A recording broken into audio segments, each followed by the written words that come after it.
আবার বড়সড় লিপ আসতে চলেছে অনুরাগের ছোঁয়া ধারাবাহিকে।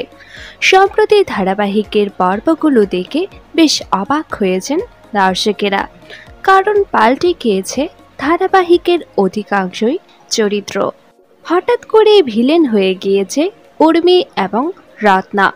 রূপাকে মোটেও সহ্য করতে পারছে না তারা। রূপাকে জ্বর মারল রত্না, এমনকি উর্মিকে আগুনে ফেলে দিয়েছে, এমনটাই অভিযোগ তার। এখন হাসপাতালে মৃত্যুর সাথে পাঞ্জা লড়ছে উর্মি।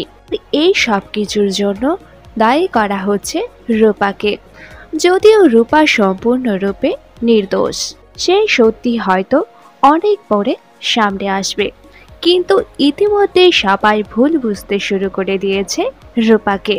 এমনকি এমন একটা সময় চলে আসবে যখন দীপাও তার মেয়েকে বিশ্বাস করবে না, পুলিশের হাতে তুলে দিতে চাইবে তাকে।